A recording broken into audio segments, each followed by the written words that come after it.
Il était une fois, dans un petit quartier animé en périphérie d'une grande ville africaine, Amina menait une vie qui, aux yeux des autres, semblait enviable.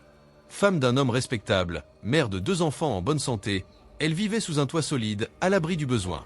Pourtant, derrière les murs colorés de sa maison, une solitude silencieuse l'étreignait. Son mari, Malik, était un commerçant prospère.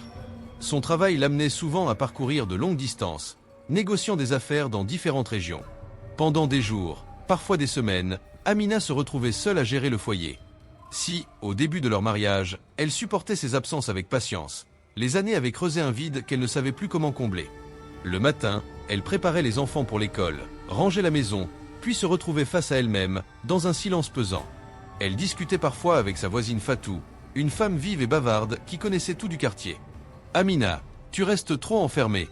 s'exclamait souvent. « Fatou, tu devrais t'occuper un peu de toi, trouver quelque chose qui te divertit. » Fatou était une adepte des nouvelles technologies. Toujours un téléphone à la main, elle partageait des vidéos, envoyait des messages vocaux et riait devant des publications qui semblaient la transporter ailleurs. Un jour, elle proposa à Amina de lui montrer un monde fascinant. « Viens, je vais t'apprendre à utiliser Facebook et WhatsApp. Tu verras, ça va changer ta vie. » Au début, Amina hésita. L'informatique et Internet ne l'avaient jamais intéressée. Mais, poussée par l'ennui, elle accepta. Fatou lui créa un compte, lui montra comment ajouter des amis, rejoindre des groupes et suivre des discussions. « Avec ça, tu ne t'ennuieras plus, dit-elle en riant. Ce fut comme ouvrir une porte vers un univers inconnu. D'un simple clic, Amina découvrit des histoires, des débats, des vidéos amusantes, et surtout, des personnes prêtes à discuter à toute heure du jour et de la nuit. Petit à petit, ce qui était un simple passe-temps devint une habitude. Elle se surprenait à attendre avec impatience le moment où elle pourrait se connecter, à ressentir un frisson d'excitation en découvrant de nouvelles notifications. Son téléphone, autrefois un simple outil pour appeler son mari ou répondre aux messages des enfants, devint son compagnon fidèle. Et sans qu'elle ne s'en rende compte, ce qui n'était qu'une distraction allait bientôt bouleverser sa vie. Au fil des semaines, le monde virtuel devint une échappatoire pour Amina. Les discussions futiles sur les groupes, les publications pleines d'humour et les débats passionnés l'aidaient à oublier l'absence de Malik. Mais ce n'était pas encore suffisant. Une nuit, alors qu'elle parcourait distraitement les notifications sur son téléphone, une demande d'amis attira son attention. Le profil affichait la photo d'un homme à l'allure soignée, avec un regard perçant et un sourire charmeur. Son nom était Idriss K. Sans trop y réfléchir, elle accepta l'invitation. Quelques minutes plus tard, un message apparut. « Bonsoir Amina. Merci pour l'acceptation. J'espère ne pas déranger. » Elle hésita un instant avant de répondre. « Bonsoir. Non, pas du tout. » La conversation débuta timidement, par des échanges anodins. Idriss se montra respectueux, poli, loin de ces hommes qui abordaient les femmes avec des phrases creuses et déplacées. Il semblait sincèrement intéressé par elle, lui posant des questions sur sa vie, ses passions, ses rêves. Les jours passèrent et leurs discussions s'intensifièrent. Dès qu'Amina avait un moment libre, elle ouvrait son téléphone, impatiente de voir si Idriss lui avait écrit. Peu à peu, il devint une présence constante dans son quotidien. « Tu as l'air fatigué aujourd'hui », lui écrivit-il un soir. « Oui. Juste une journée longue. Et toi ? Pareil. Mais tu sais quoi ? Je vais te raconter une blague. Tu vas voir, tu vas éclater de rire. » Et il réussissait toujours à la faire sourire. Son humour, sa façon de trouver les mots justes au bon moment, tout cela la touchait profondément. Puis, un soir, Idriss lui confia. « Tu sais, Amina, j'apprécie vraiment nos conversations. Je ressens un lien particulier avec toi. » Elle sentit son cœur battre plus vite. Depuis combien de temps n'avait-elle pas ressenti cette sensation ? C'était moi presque adolescent, ce frisson à la lecture d'un simple message. Elle ne voulait pas l'admettre, mais une partie d'elle attendait ces échanges avec une impatience grandissante. Son mari, Malik, n'était pas un homme froid, mais avec les années, les attentions s'étaient faites rares. Les gestes tendres s'étaient effacés, remplacés par une routine silencieuse. Idriss, lui, savait exactement quoi dire pour la faire se sentir spéciale. Bientôt, elle en vint à surveiller sa connexion. Si Idriss tardait à apparaître en ligne, elle se sentait frustrée, anxieuse. Que fait-il ? Pourquoi ne m'écrit-il pas ? Elle se posait 1000 questions, comme une adolescente amoureuse. Un jour, alors qu'ils échangeaient tard dans la nuit, Idriss lui avoua, d'une voix hésitante, « Amina, je crois que je ressens quelque chose pour toi. Je ne voulais pas que ça arrive, mais je ne peux plus le nier. » Le cœur battant, elle posa son téléphone, tremblante. Que devait-elle faire? D'un côté, elle était une femme mariée. De l'autre, elle n'avait jamais ressenti une telle excitation depuis des années. Et c'est ainsi qu'Amina franchit une ligne invisible. Ce qui n'était qu'un jeu devint une addiction. Dès cet instant, Amina ne fut plus la même.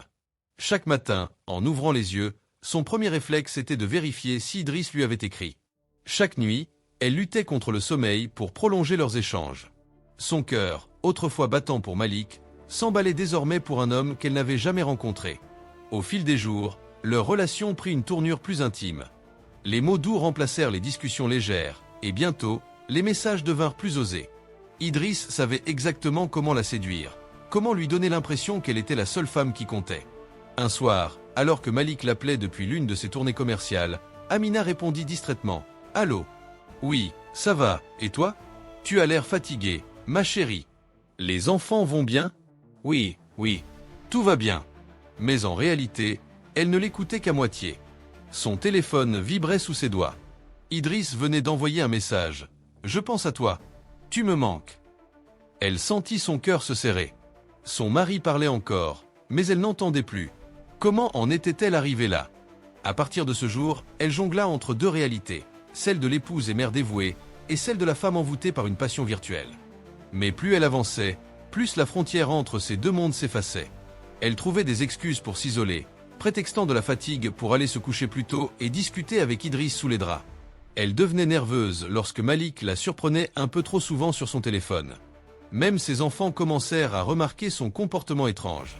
Un soir, alors que son fils pleurait après une chute, elle le consola machinalement, les yeux rivés sur l'écran. Malik, qui observait la scène, fronça les sourcils. « Amina, depuis quand notre fils est-il moins important que ton téléphone ?» demanda-t-il d'un ton sec. Elle sursauta, se sentant prise en faute. « Ce n'est rien, je vérifiais juste un message important. » Malik ne répondit pas, mais son regard devint plus dur.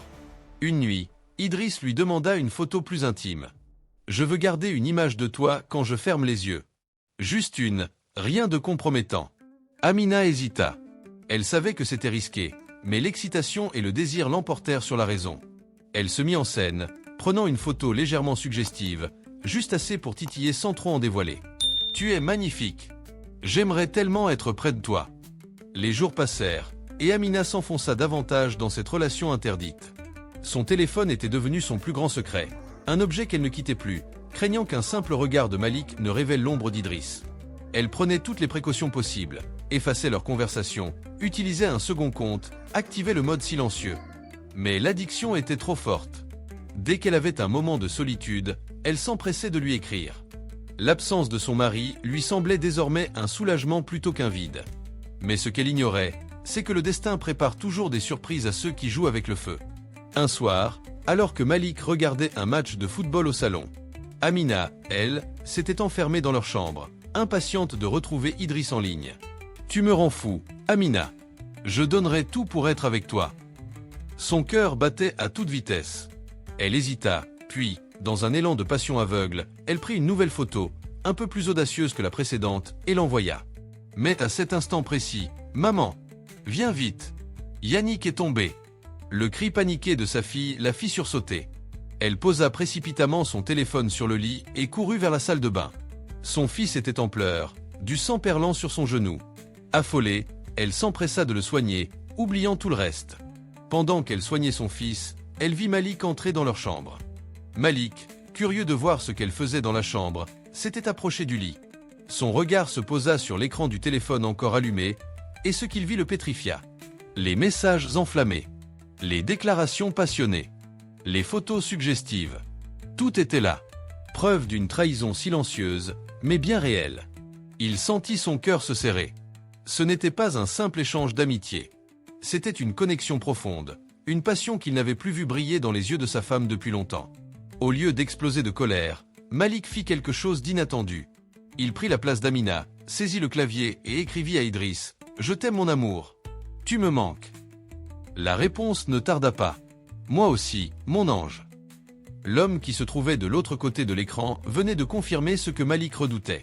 Amina, toujours absorbée par son fils, ne réalisa que trop tard l'ampleur de ce qui venait de se produire. Son mariage venait de basculer en quelques secondes. Lorsqu'Amina retourna dans la chambre, elle trouva Malik allongé sur le lit, fixant le plafond d'un regard vide. Pourtant, dans le salon, son équipe de football jouait toujours. Ce n'était pas dans ses habitudes de manquer une mi-temps. « Tu ne regardes plus ton match ?» demanda-t-elle timidement. Un silence pesant s'installa. Malik tourna légèrement la tête vers elle, puis murmura d'une voix froide. « J'ai suivi sur ton téléphone un feuilleton plus intéressant que ce match de foot. » Amina sentit son cœur s'arrêter net. Son souffle devint court, ses mains moites. Il savait. Elle voulut parler, mais aucun mot ne sortit. Malik se leva, attrapa ses clés et quitta la maison sans un regard. La porte claqua derrière lui, laissant Amina seule avec sa culpabilité. Les heures passèrent dans l'angoisse. Il ne revint pas cette nuit-là. Amina ne ferma pas l'œil, hantée par la peur de l'irréparable. Comment avait-elle pu en arriver là? Le lendemain matin, Malik rentra, l'air sombre. Sans un mot, il se prépara pour le travail comme si de rien n'était. Mais dans ses gestes, dans son regard éteint, Amina devinait que quelque chose s'était brisé. Les jours suivants furent un enfer. Malik ne criait pas, ne se disputait pas. Il ne parlait plus du tout. Le silence était pire que la colère. Il était devenu un étranger sous le même toit. Amina tenta de se rattraper. Elle préparait ses plats préférés, lui demandait comment s'était passée sa journée, essayait de le toucher, mais il se dérobait. Elle n'existait plus à ses yeux. « Malik, pardonne-moi. » Ce n'était que des mots, juste une illusion, tenta-t-elle un soir, les larmes aux yeux. Il la regarda longuement avant de répondre d'un ton glacial. « Alors pourquoi ton cœur battait-il autant en tapant ses illusions ?» Amina baissa la tête, incapable de répondre. 2 semaines passèrent dans ce silence pesant. Malik continuait de vivre sous le même toit qu'Amina, mais il n'était plus vraiment là. Il était devenu un fantôme dans sa propre maison. Amina tenta tout pour recoller les morceaux. Elle pleura, supplia, jura qu'elle n'avait jamais rencontré Idriss en vrai, que tout cela n'était qu'une erreur de distraction, une faiblesse passagère. Mais Malik ne voulait rien entendre. Puis, un matin, alors qu'elle préparait le petit déjeuner, Malik la fixa longuement avant de lâcher d'un ton sec. « Je veux que tu partes. » Amina sentit le sol se dérober sous ses pieds. « Quoi, Malik? Non, on peut arranger ça. Je t'aime, je t'en supplie. » Il soupira, exaspéré. « Moi aussi, je pensais que tu m'aimais, mais tu étais occupé à dire je t'aime à un autre. Je ne peux plus vivre avec toi. » Mais les enfants, tu veux vraiment qu'ils grandissent sans leur mère? Il serra les poings et répondit d'un ton amer. Ils grandiront mieux que dans une maison où leur mère trompe leur père sous son propre toit. Amina fondit en larmes, s'accrochant à lui, mais Malik recula. Il venait de prendre sa décision, et rien ne pourrait le faire changer d'avis.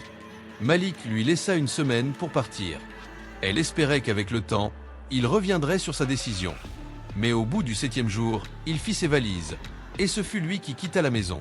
« Je ne vais pas partir de chez moi, Malik !» cria-t-elle en le suppliant. « Alors reste, mais sans moi !» Et sur ces mots, il partit, laissant Amina seule avec leurs enfants et un mariage brisé. Dévastée, Amina chercha du réconfort auprès d'Idriss. Après tout, il était la seule raison pour laquelle elle avait pris ce risque. Elle se connecta et lui raconta tout. Mais la réponse d'Idriss fut un coup de poignard. « Je suis désolé pour toi. Mais tu sais, moi j'ai ma femme et mes enfants. Ce qu'on avait, c'était beau, mais ce n'était pas réel. » Amina sentit une rage monter en elle. « Donc tout ça, c'était du vent ? Je ne t'ai jamais promis autre chose. » Cette fois, ce fut elle qui coupa court. Elle le bloqua partout. Assise sur son lit, dans cette maison qui n'avait plus rien d'un foyer, Amina comprit enfin qu'elle avait tout perdu pour une illusion. Les jours qui suivirent furent un véritable calvaire pour Amina.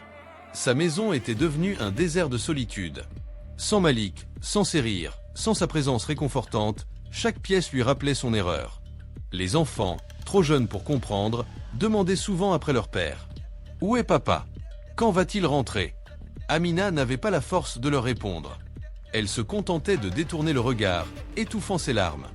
Mais ce qui lui fit le plus mal, ce fut lorsque Malik demanda officiellement la garde des enfants. « Tu n'as pas de revenus, Amina. Comment comptes-tu subvenir à leurs besoins ?» Elle voulut protester, mais la réalité la frappa de plein fouet. Elle n'avait ni travail stable, ni économie, ni famille prête à l'aider. Elle était seule. Et lorsqu'un matin, la justice trancha en faveur de Malik, elle vit ses enfants partir avec leur père, sans même savoir si elle les reverrait bientôt. Ce jour-là, Amina s'effondra. Elle avait perdu son mari, puis son foyer, et maintenant, ses propres enfants. Le soir, désemparée, elle alluma son téléphone. Par réflexe, elle voulut écrire à Idriss. Mais il n'existait plus. Elle l'avait bloqué, mais au fond d'elle, elle savait que même s'il était encore là, il ne lui aurait rien apporté. Cet homme n'avait jamais été une solution, juste une distraction. Une illusion destructrice. Seule, dans cette chambre devenue froide, elle fixa son reflet dans le miroir. « Que ai-je fait » murmura-t-elle en laissant les larmes couler. La honte et le regret l'écrasaient, mais une lueur de lucidité naquit en elle. Elle devait se relever. Elle ne pouvait pas changer le passé, mais peut-être pouvait-elle reconstruire un avenir. Alors, pour la première fois depuis longtemps, Amina s'agenouilla et pria. Elle demanda pardon. À Dieu. À elle-même. À son mari, même s'il ne l'entendrait jamais. Et surtout, elle se promit de ne plus jamais se laisser aveugler par l'illusion du virtuel. À la place de Malik, qu'alliez-vous faire? Merci de nous avoir écoutés. Donnez-nous vos avis en commentaire. Et n'oubliez pas de vous abonner si ce n'est pas encore fait. À bientôt.